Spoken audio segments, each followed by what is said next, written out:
What's happening, friends? It's another episode of Orange Weekly, presented by Krause Health.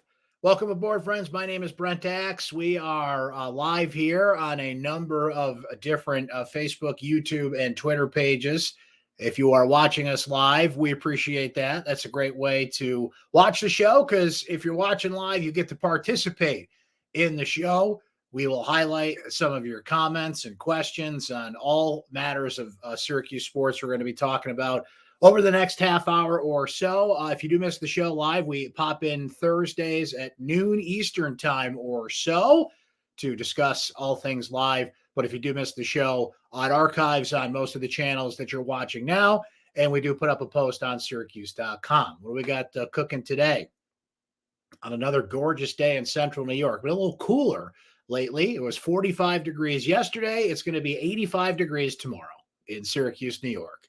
Welcome to spring, right? So I hope it's a nice day wherever you are. Nice day to talk some sports with you. Is Jesse Edwards, or any single player for that matter, worth six figures to Syracuse basketball? We will discuss that. We'll talk about Chance Westerly and what Adrian Autry has done in the transfer portal with the importance of name, image, and likeness and all the discussion about Adam Weitzman and NIL and collectives and everything going on this week.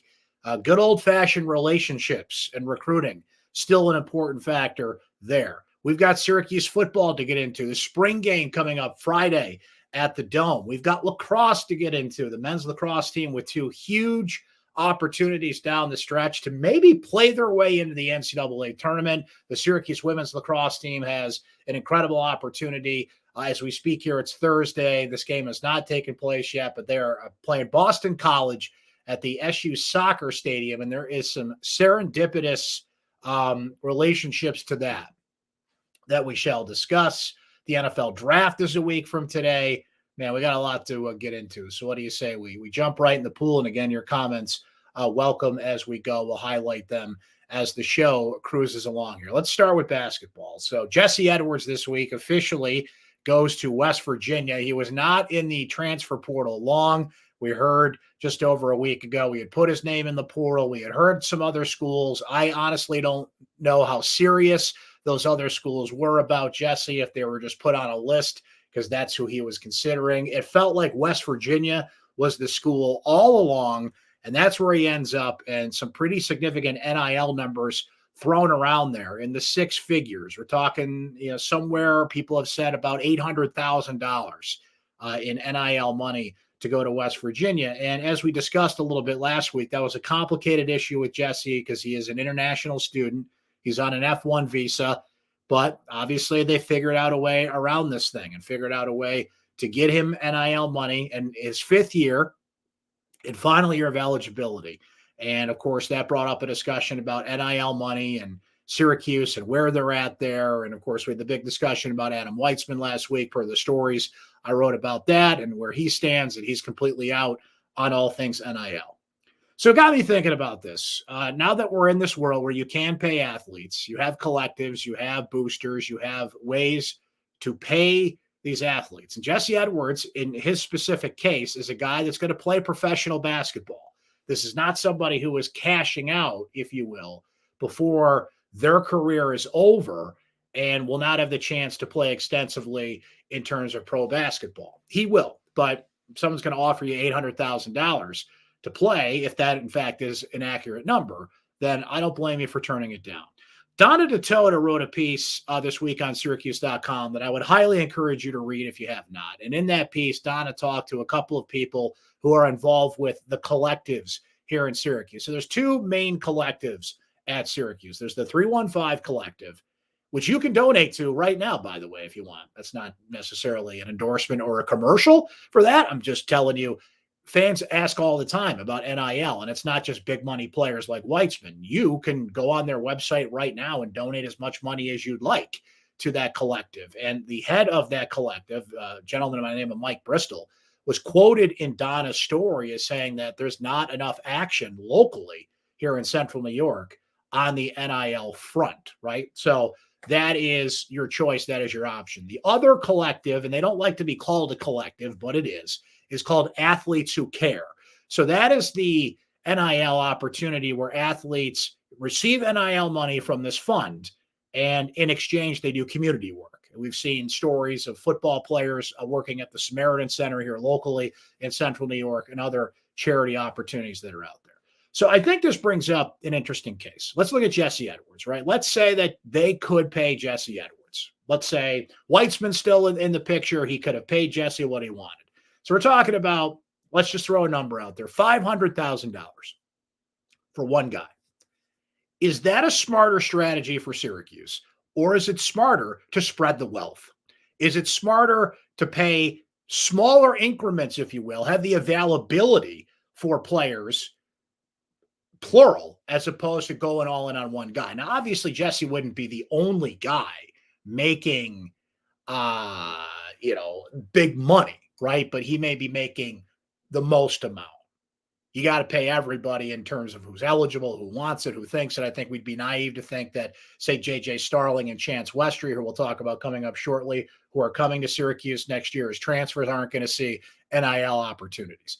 But Jesse Edwards is a fifth-year guy who is an established player. He's one of the most improved players in the ACC. Jake, I completely disagree with your comment there. This is not a guy who's average. He's one of the best players at his position in the ACC, bar none. You look at his field goal percentage, you look at the first team all league status that he had, you look at his defense. I mean, that's just a guy. And the point with Jesse is, you know what you're getting. There are players in the portal that Syracuse will have to pursue that they can look at film, they can look at stats, they can look at everything. They just don't know what they're getting. You know exactly what you're getting with Jesse. Jesse had been told, as Donna chronicled, that, look, this team was going to run its offense through Jesse next year. Syracuse is going to play more man-to-man defense next year, which will certainly benefit, I think, his defensive game. But you're paying a player for what exactly? In this sense of this, is Syracuse with Jesse Edwards a team that can compete for the ACC title next year? This is a team that has not finished higher than sixth in the ACC since they entered the league. Their first year in the league, they had a high finish in the ACC. Since then, they have not finished higher than sixth. So is this a roster as currently constructed, with or without Judah Mintz returning, which we'll get into with the Chance Westerly thing shortly? So you're paying Jesse Edwards, again, just to throw a number out there, $500,000. For what exactly? If you feel like you're a team that can compete for the ACC, maybe even beyond that, then that money's worth it. And here's the other thing. They're worth it if you can pay them that. West Virginia can pay Jesse Edwards that because they have a billionaire of their own that's backing their NIL efforts and is just throwing money out there. And it doesn't hurt the collectives. It doesn't hurt the purse strings in which you have to draw upon. Remember, schools cannot pay athletes directly. These comes from collectives, as we mentioned, and individuals like the Adam Weitzmans of the world, John Ruiz at Miami, that choose to pay these players and enter into NIL agreements with them. So I remember speaking with, you can look this up on our Syracuse Orange Sports YouTube page. I did an interview with John Wildack, Syracuse athletic director. Now, this is back in December, guys. Think how quickly the world changes, even since then. But the point that John made then, when I brought up $1 million offers and where Syracuse was in the NIL game, was that Syracuse felt it was more worth it to spread the wealth than to go all in on individuals, right? I even brought up the $1 million offers that were out there. And to his credit, John said to me that that's not enough. Now, we were talking about quarterbacks in football, but here we're talking about a player in Jesse Edwards, right? Is it worth it to pay him six figures? Joe Girard is currently out there fishing for deals, if you will. He's going to visit Clemson this weekend, as I saw reported today. He's already visited LSU. So the reports are that he could get just as much money, if not more, in the NIL game that Jesse Edwards got. So again, let's live in a world, a pretend world, where you bring back Jesse for a certain fee. You bring back Joe Girard for a certain fee, right? Can you do that? Can you compete? Is it worth it? For what? These are fifth-year players that had and I don't like to do hypotheticals like this, but it's worth mentioning. If COVID exemptions didn't exist, they'd be gone anyway, right? Is it worth paying two players like that to bring back? Not that anybody else isn't getting money, but heavily tilt that way. You're almost rewarding them for past performance than to have a fund, whatever the number is, and spread the wealth more evenly. And see, this is what people are calling for in the NIL world. And look, I am all for name, image, and likeness. I have been for it for years. These athletes, deserves is a strong word, but they deserve this kind of money. And we can argue about the amounts, but they deserve to profit off their name, image, and likeness.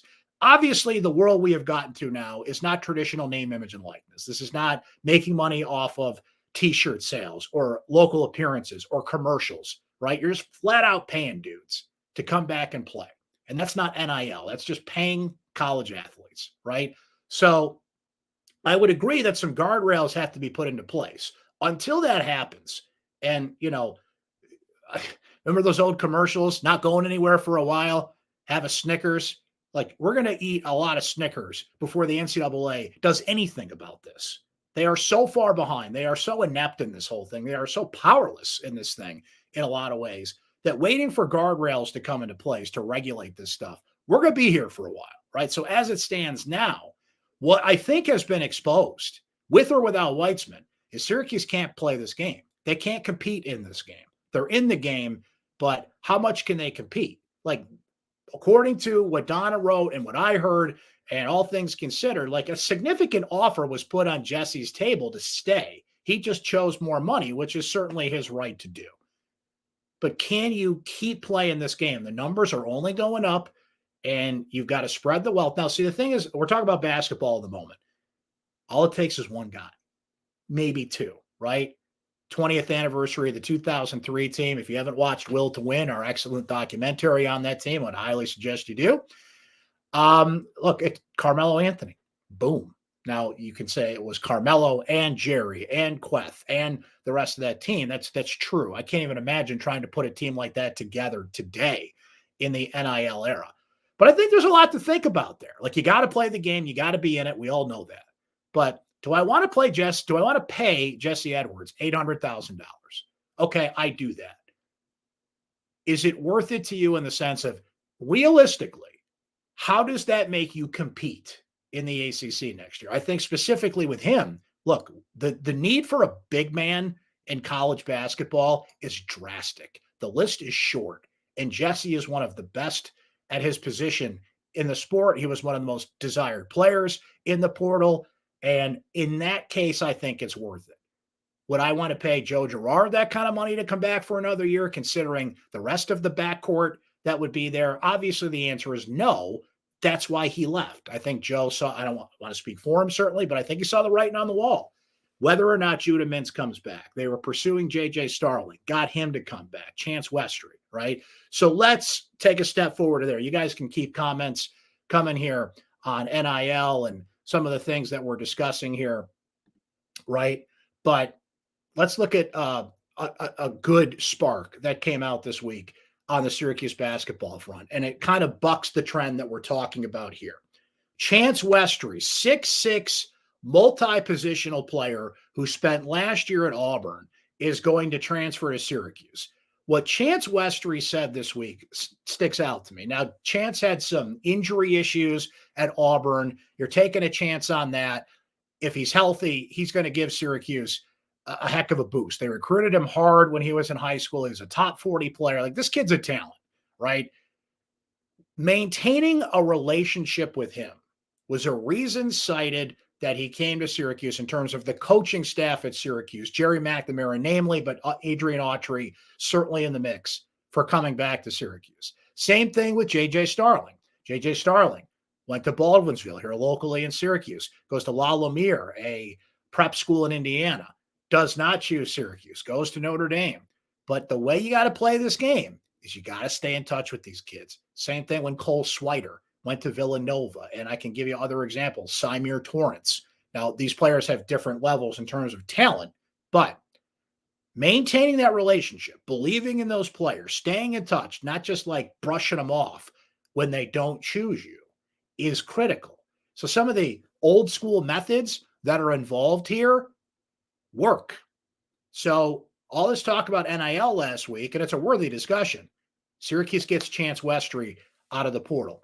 This is important because what it does is it gives you insurance in case Judah Mintz does not return. And guys, if I had to make a bet right now as we speak on April the 20th, Judah Mintz isn't coming back. That's just my opinion. That's just my prediction. I have no insight into that, but I don't have a lot of faith based on just kind of how this process is going that Judah Mintz is going to be back next year. That's not only NBA status, that's NIL money and a lot of things out there. I'd love to be wrong about that because Judah Mintz, JJ Starling, Chance Westry, that's a great backcourt.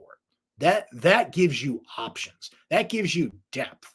However, if Judah Mintz does not come back, a backcourt of JJ Starling and Chance Westry, that's pretty darn good. Now, again, Westry's got to be healthy. Westry is a multi-pronged player. He can play a couple of different positions. Adding in who we know is coming back for this team. We know Benny Williams is coming back. We know Chris Bell's coming back. We know Justin Taylor's coming back, right? And on it goes. Replacing Jesse Edwards, that is still a major cog that's got to be filled out of the portal. The current crop of players, look, Monir Hema, Peter Carey, there's a lot of question marks there. So that's what hurts in losing a guy like Jesse. But gaining a player like Chance Westry out of the portal, who you recruited, you have a relationship with, you're not, meeting him at the dance, right? And doing this kind of little flirtation you have to do with recruits maybe you didn't have a prior relationship to. It's a process. It's a process. It's a process. So we'll see how that pans out. Here we are, late April, and still talking a lot of Syracuse basketball because there's a lot to talk about on that front. We'll continue to watch that for you and report on it on syracuse.com, of course. Let's switch to football a little bit. Who's going to the spring game? If you're here in Central New York, it's at the JMA Wireless Dome on Friday night. I wouldn't expect to see much in that game, particularly with Garrett Schrader out. Now, Justin Lamson shined at the spring game last year. Carlos Del Rio Wilson and Justin Lamson have been splitting reps with the ones through spring ball. My colleague Emily Leiker had a great piece today about Carlos Del Rio Wilson that I would encourage you to read about how he's grown as a leader and as a player through spring ball. You're not going to see much in terms of plays. You're not going to see much in terms of, X's and O's football. Dino Babers admitted that this week. They just kind of like to get out there, get the reps in, cap spring ball. Everybody's healthy. Let's get out of here. They'll have the autographs on the field afterwards and everything that will come from that. But I think there's a few things to keep an eye on. Which of the two quarterbacks looks better? Because the backup quarterback will play at Syracuse. It happens every year. It's happened every year since 2012 when Ryan Nassib was the last Syracuse quarterback to go wire to wire in a season, either by injury or ineffective performance, coach's choice. The backup plays at Syracuse flat out. So of those two, and again, you're playing yourself, it's not a true representation. Who looks better? LaQuinn Allen stepping into the number one role.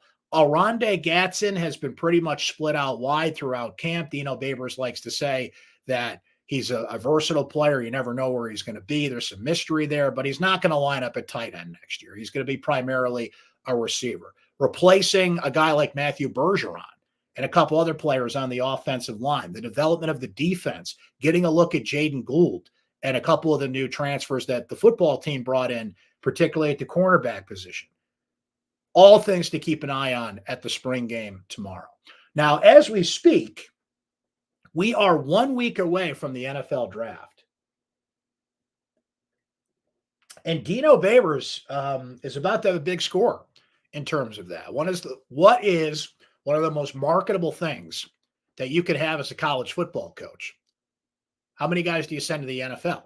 Now, that's a small percentage. You still need the talent that's not quite NFL worthy, but helps you build up a college football program, right? That's all true.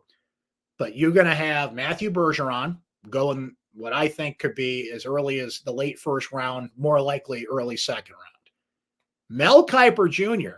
Now, Mel Kiper Jr. also qualified this week by saying Sean Tucker is his favorite running back in the draft, but is wondering about the mystery surrounding his injury. Now, apparently he's been cleared. Sean Tucker is going to have his own pro day here on Monday, in Syracuse. I don't think he's going to get all 32 teams at that workout like Matthew Bergeron had on Syracuse's official pro day.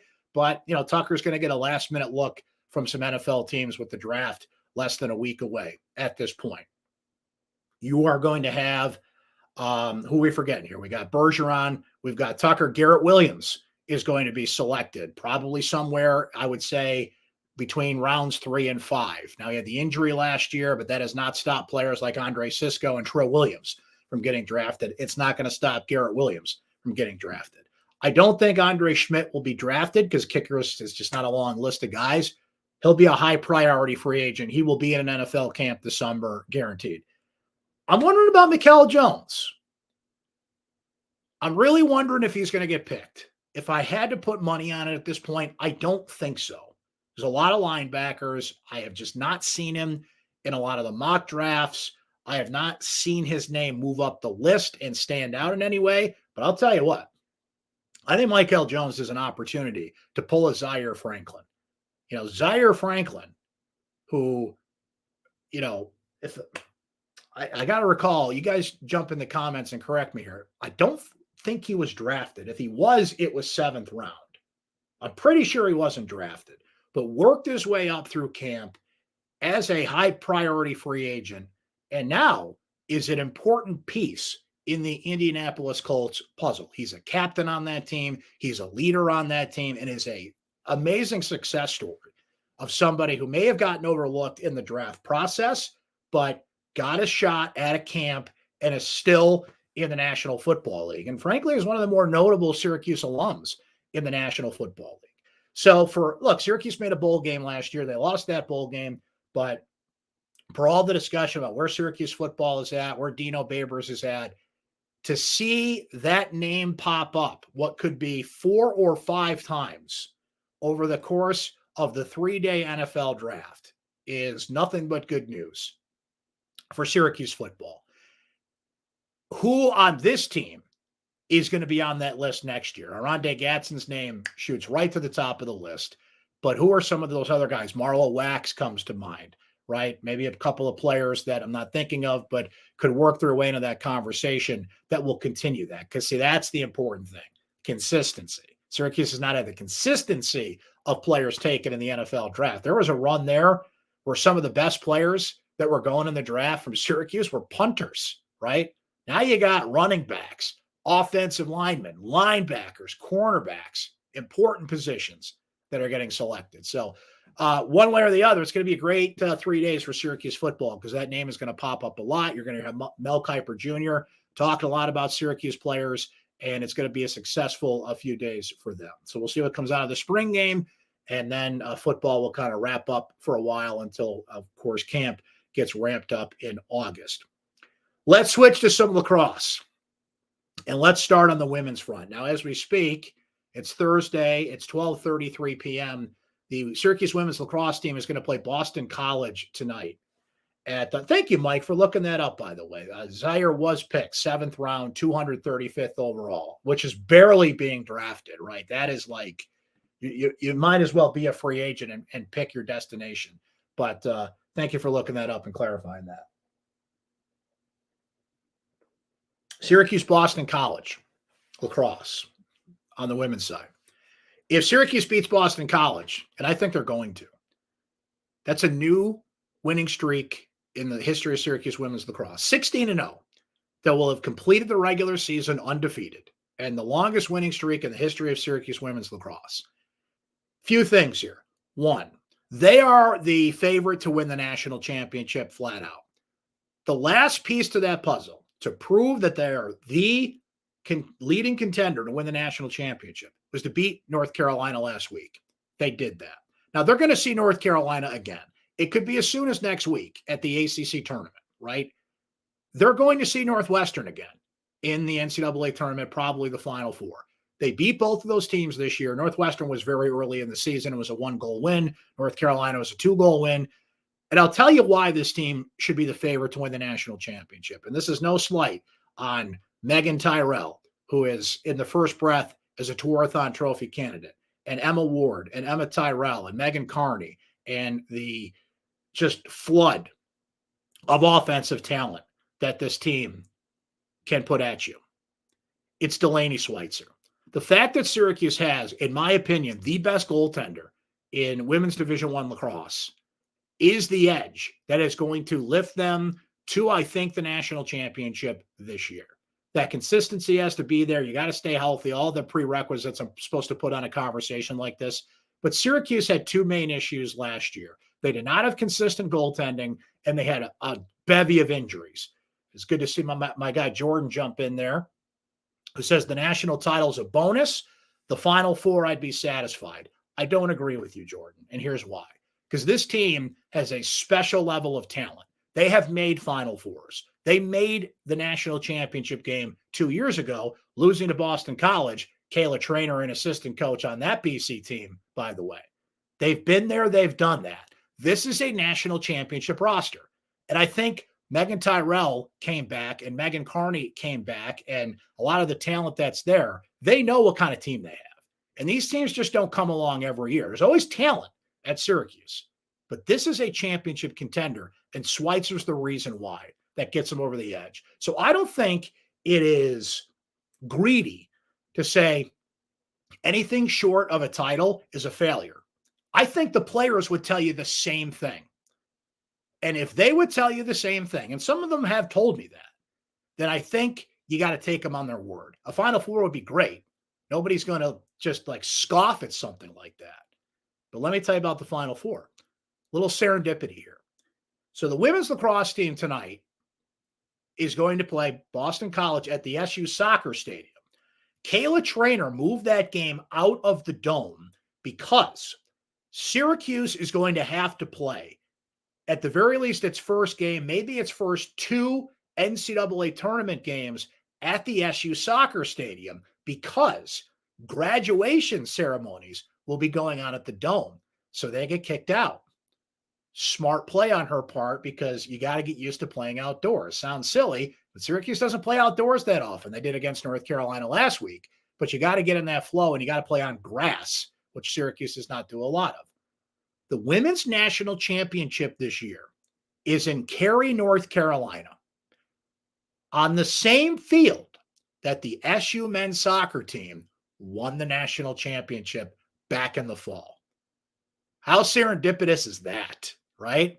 That they're going to start their journey tonight and will play the NCAA tournament matchups at the SU Soccer Stadium, where the soccer team obviously plays, and could finish in the same place that the men's soccer team won the national title. How about that? Really cool stuff. Sold out crowd at the SU Soccer Stadium tonight. Going to be a great matchup. It's on the ACC network. If you want to watch that game, should be a great game. And let's see if the Orange can finish out 16-0 and continue the path to a national title. Men's lacrosse, hell of a win against North Carolina last week. Went on a neutral site in Olney, Maryland. Played Carolina, a team they lost to earlier this year, 19-13, flipped the script. And what I was so impressed by in that win was this.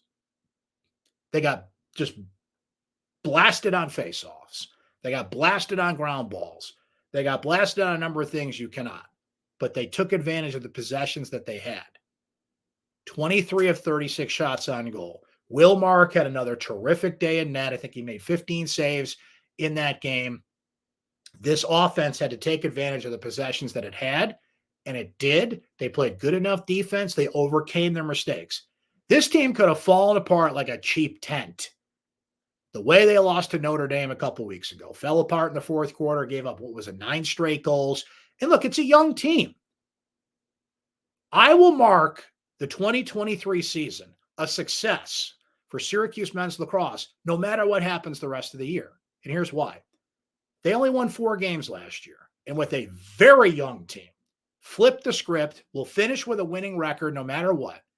And you're starting to see the Joey Spallinas of the world. You're starting to see the Finn Thompsons of the world. You're starting to see the young talent emerge, combining with some of the veterans that came back on this team, though that list was not very long. Gary Gate has turned the ship around. He has. But man, this ain't over yet. You got Virginia this week, who is one of the best teams in the country. That's just flat out, period. Duke to follow. Also one of the best teams in college lacrosse. Syracuse has not played Virginia yet, but look at the history of that series. You throw out the records, you throw out the rankings. Syracuse and Virginia always play a close game. And the way that Syracuse is playing with this newfound confidence, they have kind of earned the title of the team no one wants to play, and they overcome their flaws. They have flaws. There's no doubt they have flaws. Defense and face-offs, notably. But the defense is getting better. Mark is stepping up, and the offense is coming into its own. And a young team has grown up, okay? So you have that with this team. And what you also have is they got nothing to lose. There is nothing in sports like the feeling of playing with house money. Virginia is supposed to win. Duke, who Syracuse played and played well earlier this year, they're supposed to win. Syracuse, they're not supposed to be here. They're not supposed to win. This young team's not supposed to be in that situation. And guys, I've covered more teams in my time. You've watched these teams. You know what teams love to say and name the sport. You know what they love to say more than anything? No one believes in us. No one thinks we should be here, right? It was funny hearing, like, what was it, Travis Kelce and the Kansas City Chiefs say that last year.